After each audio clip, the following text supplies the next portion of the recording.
पहा नवीन एपिसोड्स एकदम add free.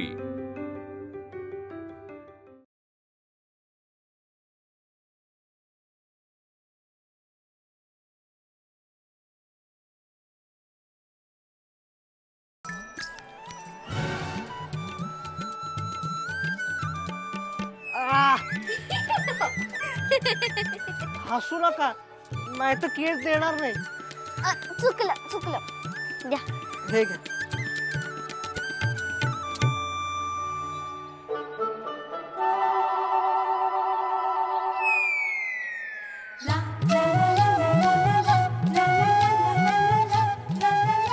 बरे आठवले, मी अंधाराला नाही घाबरत, पण स्वयंपाकाची भीती वाटते।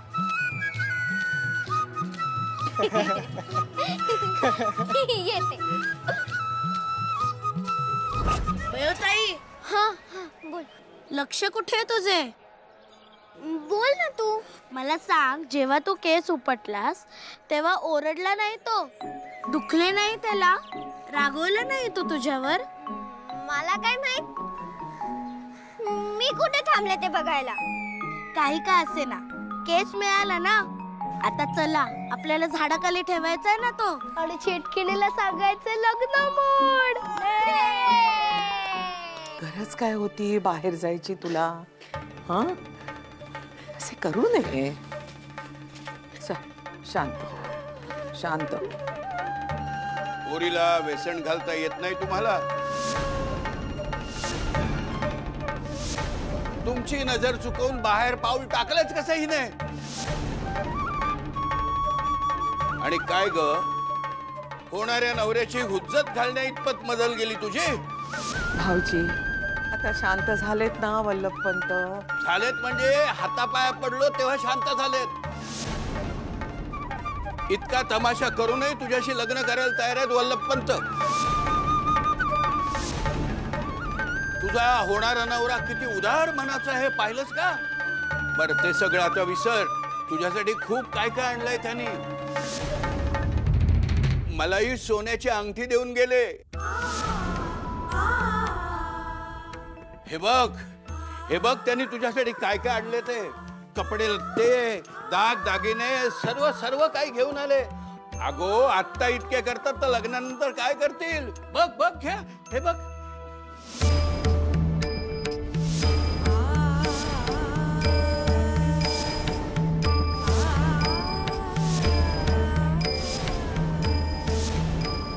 एवढा मास, एवढा ताठा, आता बघतोच मी। भाऊजी भाऊजी, नको भाऊजी, नको। तुझ्यामुळे बिघडली ती।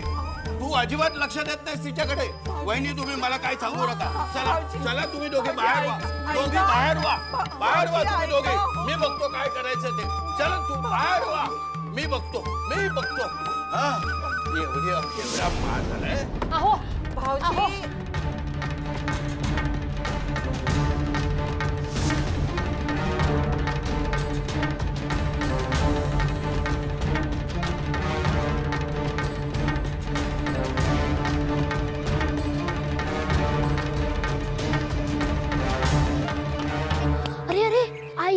गंभीर व्हा। काय झाला का जप? हो। अगो बाई, इतका आनंद? काय गडबड काय नक्की? काही नाही। अगं, बरे झाले तू आम्हाला 100 सांगितलेस जप, सहस्त्र झेपलेस नसते आम्हाला। हो ना, म्हणून मोठ्यांचे ऐकावे हो। चला निघूयात।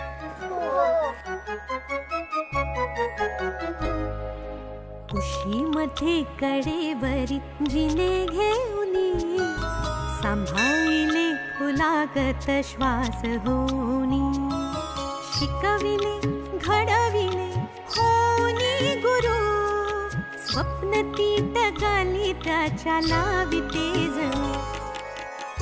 बयो, येतीस ना? आले। यशोदा माय माऊली। बोलचल मुना,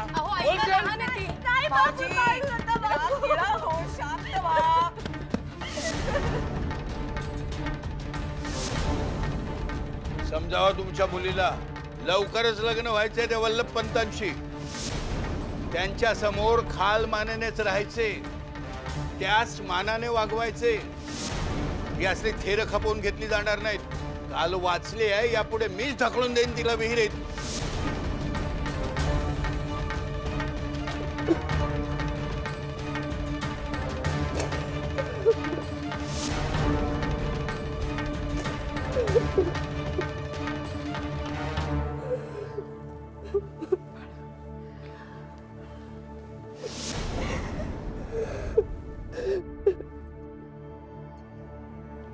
अगो झाले ना सगळे, आता ठरले ना, मग राहा ना मुकाट. का अशी वागतीयस? आणि तरीही शांत बसवत नसेल ना, तर आधी माझा जीव घे, म्हणजे मी तरी सुटेन. आणि मग कर तुला हवे तसे.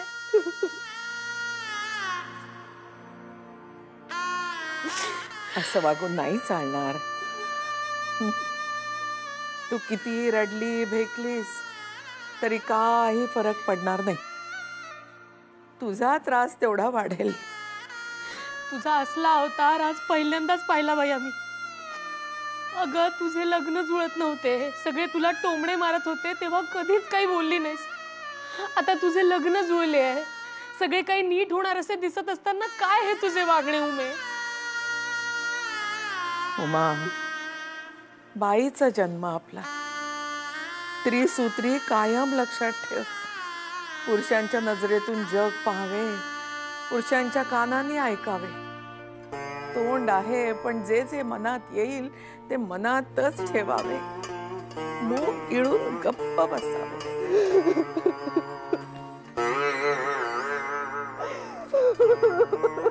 उगी बाळा.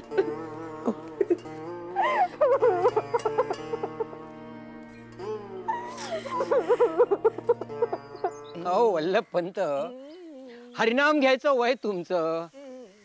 3 लग्न केलीत की, पुरेसं संसार सुख घेतलेत तुम्ही. आता कशाला या फंदात पडताय? त्यातून त्या बिचाऱ्या मुलीच्या मनात नाही, तर कशाला तिच्याशी जबरदस्तीने लग्न करायचं? हे पहा पटवर्धन, मुलीच्या गालावर आहे डाग. वय झाले तरी अजून लग्नाचा पत्ता नाही. माझ्यामुळे आई बापाच्या उरावरचे केवढे ओझे उतरले. पुण्याचेच काम नव्हे का हे? आणि मुलीच्या इच्छेचा काय संबंध? नवऱ्याची इच्छा तीच बायकोची इच्छा. त्यांच्या इच्छेचे काय? आपण सांगू तसे त्यांनी वागायचे, हा नियमच आहे संसाराचा. आपण म्हटले उठ की उठायचं, आपण म्हटलं बस की बसायचं. बरोबर आहे की नाही? मग आपल्या हुकमाच्या ताबेदारात नव्हेत का या बायका? आणि मुलीच्या इच्छेचा कसला भाऊ करता? समजूत काढायची असेल तर मुलीची काढा. म्हणावं स्वर्ग सुख लाथाडण्याचा वेडेपणा करू नकोस. अहो या वल्लभ पंतासारखा राजबिंड राजपुत्र मिळणार आहे का तिला? आणि खरं सांगू का पटवर्धन, मला उमा खूपच आवडली आहे. तिच्याशी लग्न ठरल्यापासून वसंत आलाय आयुष्यात. बेचव आयुष्याला तिखट फोडणी मिळालीये. कसे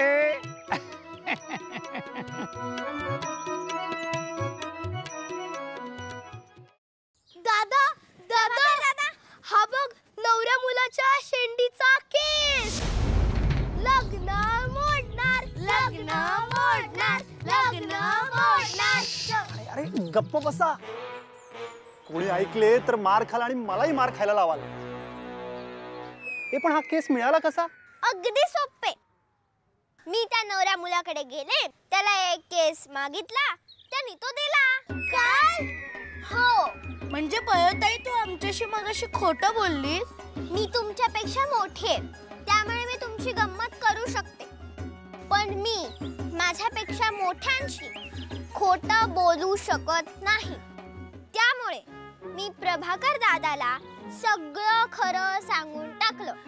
आणि ऐका, तुम्ही माझ्याशी खोटं नाही ना बोलायचं, कारण मी तुमची ताई आहे. बरे जा आता. सांगितले आहे तसे करा. केस झाडाखाली ठेवून चेटकिणीला विनंती करा. हो दादा. हो दादा. चला चला.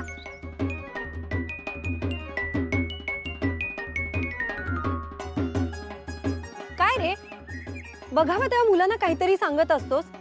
उगीच काही बाई भरवू नकोस त्यांच्या मनात. लग्न तर जुळलेच आहे, आपली मुलांची थोडीशी गंमत. नाहीतरी दुसरे आहेच काय आयुष्यात.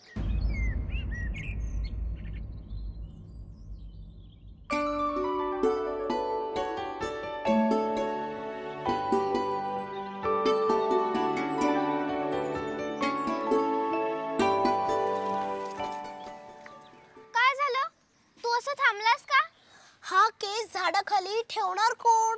मी नाही, मला भीती वाटते. मी पण नाही. त्या चेटकिणीने आपल्याला धरलं तर? खीरपुरी खाणार लठ्ठ मोठं होणार. खीरपुरी खाणार लठ्ठ मोठं होणार. अरे तो बघा, जनार्दन मामा. आपण त्याला सांगूया केस ठेवायला झाडाखाली. खीरपुरी खाणार लठ्ठ मोठं होणार. खीरपुरी खाणार लठ्ठ मोठं होणार. अरे मामा, तू हा केस त्या झाडाखाली ठेवशील का? खीरपुरी देणार. ठेवलास तर मी तुला खीरपुरी देईन. मग मी हा केस झाडाखाली ठेवणार. हो, ठेव जा. खीरपुरी ठेवणार. खीरपुरी देणार, मी केस ठेवणार.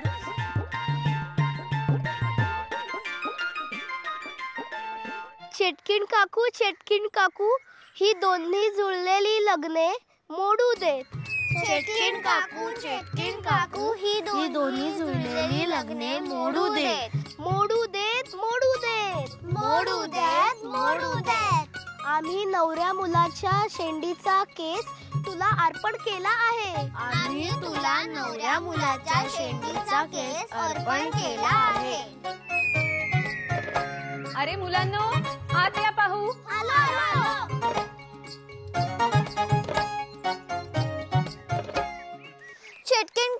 चेटकिन काकू, काहीही कर, पण माझे मग उमा आत्याचे लग्न मोड. उमा वीर पडली. काय? उमा आत्या विहिरीत पडली? उमा ताई वीर.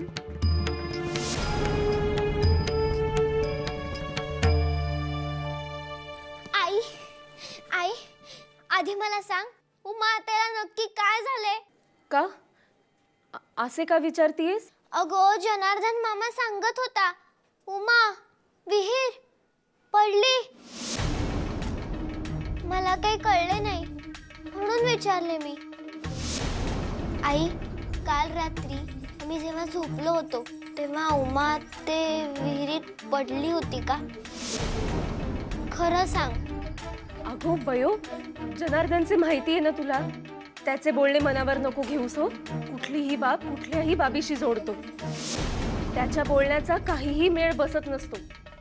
तू नको त्याचे बोलणे मनावर घेऊ. जा बघू, खेळायला जा. मला काम करायचंय. अगं पण उमा आते.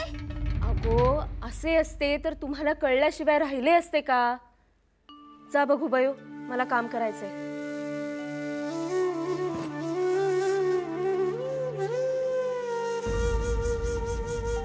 परमेश्वरा, खोटं बोलले रे. पण बयोच्या मनावर मोठाच आघात झाला असता. पोर घाबरली असतीच, पण उमेशी जाऊन काही बोलली असती तर? नाही, मोठाच गहजब झाला असता. देवा, क्षमा कर रे मला, क्षमा कर.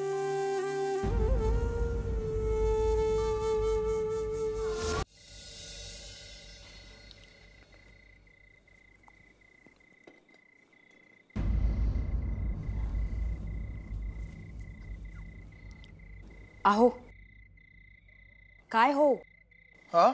मी मागे तुम्हास काहीतरी सांगितले होते, त्याचे काय झाले? तुम्ही बोललात का भाऊजींशी? हा, आहे ध्यानात आहे माझ्या. तू बुणबुण करू नकोस ग. अगो बाई, इथे माझा जीव जळतोय आणि तुम्हाला ती बुणबुण वाटतेय? देवा, अरे बघतोयस ना रे. अगं, देवाला कशाला मध्ये घालतेस गोदे? नाहीतर काय करू? ज्या सांगितले त्या सवड मिळत नाही तर मग देवाची आळवणी नाही तर अजून काय करू? देवा, परमेश्वरा, अरे बघतोयस ना. अगं थांब जरा, थांब. अजून किती थांबू? अजून किती थांबू? तुम्हाला सांगितले, तुमची बायको माझ्या बायकोचा छळ करते असं ठणकावून सांगा नारायण भाऊजींना. पण नाही, तेही जमत नाही तुम्हास. काय रे? काय ठणकावून सांगायचं आहे मला? बरे झाले दादा स्वतःहूनच विचारलेस ते. सुलोचना वहिनी येता जाता गोदेस मूल नसण्यावरून सारखे टोमणे मारत असतात. हे हे हे थांबले पाहिजे दादा. काय? नाही नाही, माझ्या सुलोचनेचा तो स्वभावच नाही. गोदा वहिनीने काहीतरी कुरापत काढल्याशिवाय ती असं वावगा बोलणारच नाही, खात्री आहे माझी. म्हणजे गोदा खोटे बोलते आहे असे म्हणणे आहे का तुझे? सुलोचना वहिनींच्या अशा घालून पडून बोलण्यामुळे दिवस रात्र रडत असते बिचारी. नाही नाही दादा, हे काय नाही. तू सांगणार आहेस वहिनीस का मी बोलू? गरज नाही, मी बोलेन सुलोचनेशी. पण तूही तुझ्या सौभाग्यवती सूचना दे. माझी मुलं म्हणजे आश्रित नव्हेत, सतत त्यांच्या नावाने बोट मोडायला. अरे दादा दादा काय बोलतोस तू? मी कधी माझ्या पुतण्यांना आश्रित म्हटलंय? तुझ्याबद्दल बोलतच नाहीये मी. मग तुझ्या बायकोबद्दल बोलतोय. दादा मी आणि गोदा काही वेगळे नाहीत. बरं, म्हणजे आता तू तुझ्या बायकोच्या मतानुसार वागणार, म्हणजे आता तूही माझ्या मुलांचा तिरस्कार करणार. दादा दादा मी असे का करेन? कारण तुझी बायको तसं करते म्हणून. तूच म्हणालास ना तू आणि तुझी बायको काही वेगळे नाहीत म्हणून. मला वाटते सुलोचना वहिनीने चांगलेच कान भरलेले दिसतात तुझे. नाही त्याशिवाय अशी भाषा तुझ्या मुखातून कधी यायची नाही. भाषेचं तत्वज्ञान मला सांगू नकोस. दादा फार काय चाललंय? सान्यांचं घर आहे, चावडी नव्हे. कधी नव्हे तर या घरात भांडणाचे सूर ऐकू आले. आम्हाला हे चालणार नाही. पण काका गोदा आपल्या बायकांना सांभाळा. बायकांच्यामुळे घर तुटलं हे आम्हाला चालणार नाही. आणि त्यांच्यासाठी तुम्ही दोघं काय एकमेकांच्या उरावर बसणार आहात? पण काका एक शब्द बोलू नकोस. एवढं धाडस येतं कुठून?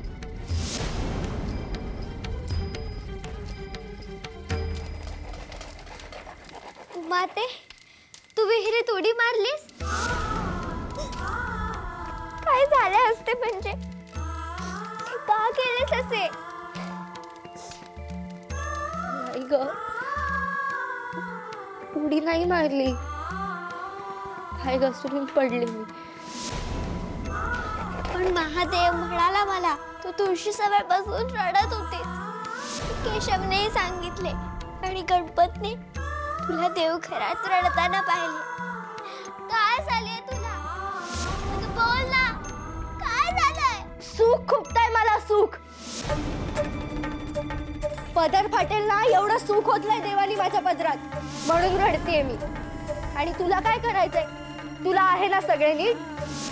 साजेचा नवरा आहे, नांतं घर आहे, कौतुक करायला सासरी माहेरी माणसं आहेत, चेहऱ्यावर डाग नाही, पांघरायला 100 नकारांची शाल नाही, लहानपणापासून हुडपणा सुद्धा पोटात घालणारे आई बाप आहेत.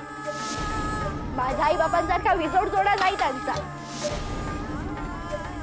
मला लहानपणापासून कोणी बाहुल्या नाही दिल्या. मोठी झाले म्हणून नवीन कपडे नाही की दागिने नाही. माझा एकुलता एक दागिना म्हणजे माझा गालावरचा डाग. त्याचा उद्धार मात्र साऱ्यांनी केला न चुकता.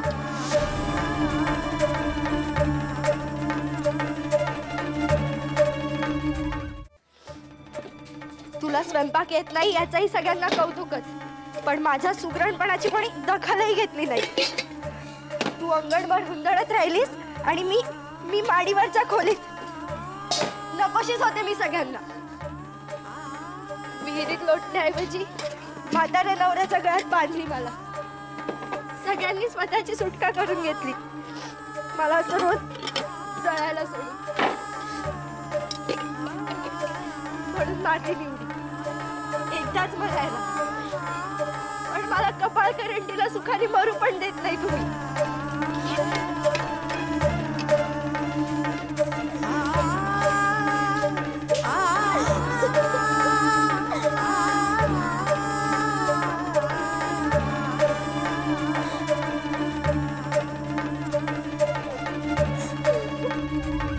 क्षमा करा काका, पण माझी बायको गोदा कायम सुलोचना वहिनींची तक्रार करत आली माझ्याकडे. मीच दुर्लक्ष करीत होतो. आज देखील केले होते, पण दादालाच वाकड्यात शिरायचं आहे म्हटल्यावर माझा नाईलाज झाला. सहनशक्तीचा कडेलोट होतोय म्हटल्यावर मी तरी काय करणार? काका मला भांडण करण्यात काहीही रस नाही, पण माझ्या बायकोचे म्हणणे रास्तच आहे. रघुनाथ, वा, सगळा दोष माझ्यावर आणि माझ्या बायकोवर टाकून मोठ्या तोऱ्यात निघून गेला. जणू काय आम्हीच गुन्हेगार आहोत. पण मीही ऐकून घेणार नाहीये कोणाचं, सांगून ठेवतोय. माझ्या बायकोचं म्हणणंच रास्त आहे.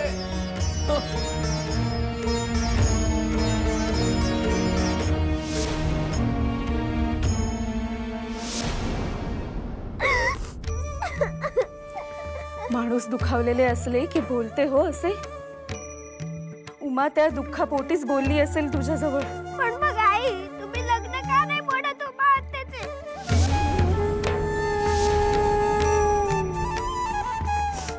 भयो, प्रश्न विचारताना जप हो जरा. म्हणजे प्रश्न चुकीचे नसतात पण उत्तरे अवघड असतात आणि ती देता आली नाही तर सारे माझ्यासारखे समजावून नाही हो सांगणार. हा पण रागवतील मात्र हमखास. आई माझ्या प्रश्नाचे उत्तरही अवघड आहे का?